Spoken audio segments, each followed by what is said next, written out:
Members of the public wanting to learn more about the commercial-scale solar project proposed for southwestern Scottsbluff County are invited to an open house this evening. KNEB.TV News starts right now. From your trusted source for news in western Nebraska and eastern Wyoming, this is KNEB.TV News. Presented by Platte Valley Companies, premier provider of financial services. Hello, I'm Ryan Murphy. This is KNEB.TV News, powered by Platte Valley Companies.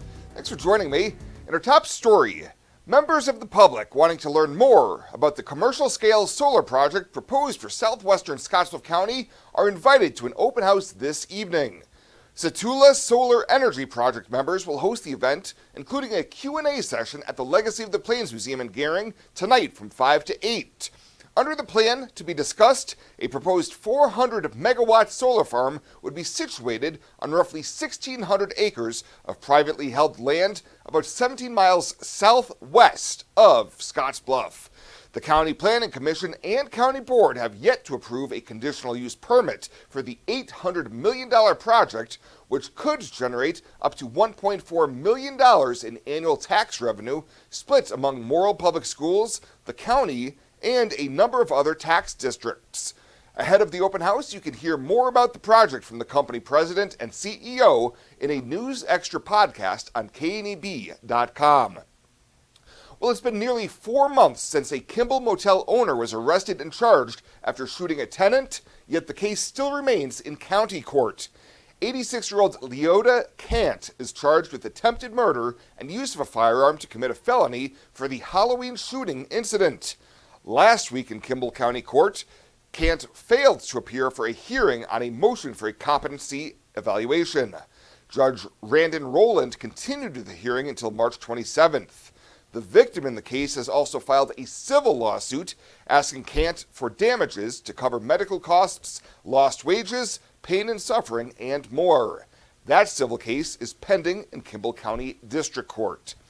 And a 45-year-old McGrew man facing a trio of felony charges stemming from his October arrest will not be standing trial. Scottsbluff police made contact with Christopher Scala, who had several warrants for his arrest. When searched, officers found a stolen Glock handgun and more than 10 grams of methamphetamine. Last week in district court, he pleaded no contest to a charge of possession of meth with intent to distribute, and in exchange for his plea, the weapons charges were dismissed. He faces a prison sentence ranging from 1 to 50 years when he's back in court on April 5th. We'll have more news right after this. The journey of a dream becoming reality. When we're young, a dream develops into a passion. That passion continues to manifest and grows as you do. It becomes all you want to do and all you want to be. It gives you direction. It drives you. Then your dream has become a reality. When that dream is ready to be reality, Platte Valley Bank will be with you every step of the way.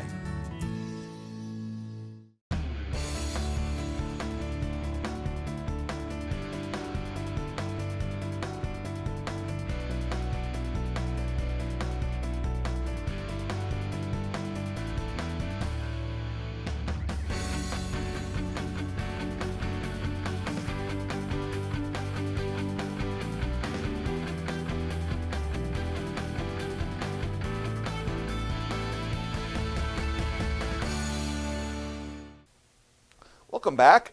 A bill introduced by Bayard Senator Steve Erdman aimed at keeping more jobs for Nebraskans has advanced in the Nebraska legislature. LB 844 provides clarification for corn seed companies on how they go about soliciting bids for contract labor for roguing and detasseling. The current law says that migrant H-2A workers may be used for farm labor only when there's not sufficient workers who are willing and able to do the work. Erdman says a 2019 report showed there were more than 700 young Nebraskans who applied for detasseling jobs but were not hired because seed companies hired H-2A workers instead of locals. And so as you look at the bill and you begin to understand that all we're asking the seed companies to do is announce how many acres they have, and then at the end of the season is to make sure that the local people were taken care of and had their fair share of the work. After only about 5 minutes of discussion, Lawmakers voted 36-0 to advance the bill to the next round of debate. Well, a new chair was recently named to be the combined Regional West Health Services and Regional West Medical Center Board of Directors, and 2 community members were welcomed to the board.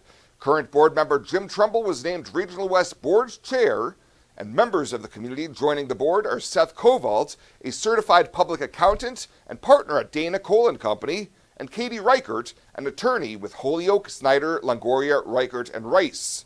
A third new community member joining the board will be announced in March. It takes a community to keep our waters clean.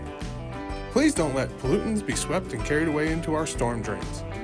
This can cause problems like clogged storm sewers and contaminating the area's rivers, lakes, and ponds. Non-point source pollutants are not from one source or property, but instead from many sources and properties, which can impair our waterways. Even one piece of trash can add up. Tri-City Stormwater wants you to remember, it's our water, our responsibility.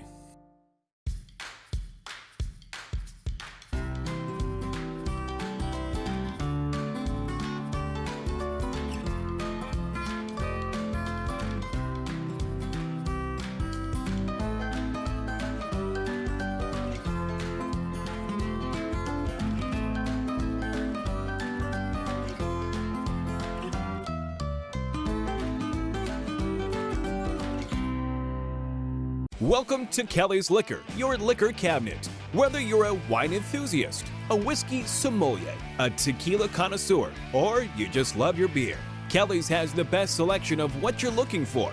Family owned and operated since 1946 and right on 27th Street in Scottsbluff. Come see us today at Kelly's Liquor, your liquor cabinet. And remember to be a good neighbor. Don't drink and drive. Kelly's Liquor, West 27th Street in Scottsbluff.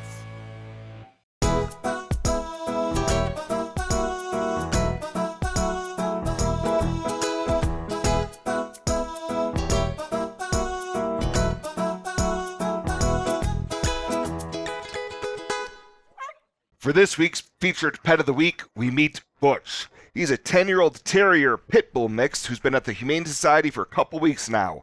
Staff says even though he's a decade old, he's got a lot of life left in him and loves to play. His adoption cost is just $50, and that includes his neuter, microchip, and all vaccinations. So if you have a spot in your home for a great pal, adopt Butch today.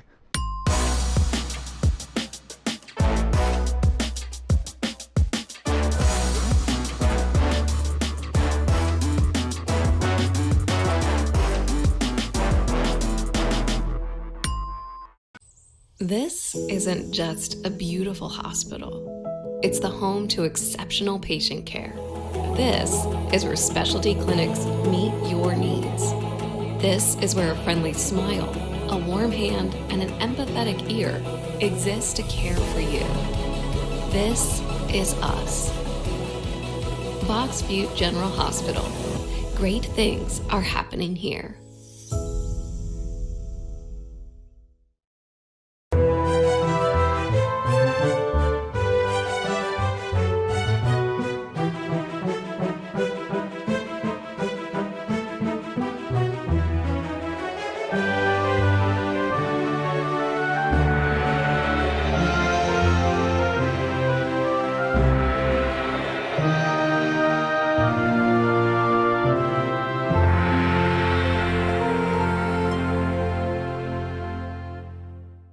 Let's take a look at your midweek community calendar, brought to you by Riverstone Bank.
The community calendar is brought to you by Riverstone Bank.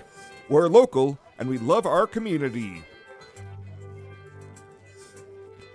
Panhandle Trails Intercity Public Transit, based in Alliance, Nebraska, is the only intercity bus serving Nebraska Panhandle communities and Pine Ridge, South Dakota. Panhandle Trails operates a regularly scheduled bus service, assisting you in making connections with Greyhound bus partners, regional airports, healthcare, employment and education opportunities, shopping, family, friends, and more. Panhandle Trails serves the general public of all ages and offers accessible transportation for those with special mobility needs. Let Panhandle Trails help you make your connection. Call 308-761-8747. At Platte Valley Bank, we want to help you take advantage of every adventure. We know you have plans, goals, and dreams. Let us help you with them. Whether you are just starting the business you have always imagined or looking to grow your existing one, we have a business loan to fit your needs. Stop in and see us at Platte Valley Bank and let us help make your dreams a reality. You belong here. Platte Valley Bank, member FDIC, equal housing lender. And finally tonight, the Panhandle Polar Plunge has challenged local participants to show support for Special Olympics Nebraska by plunging into the icy waters of the North Platte River in the dead of winter.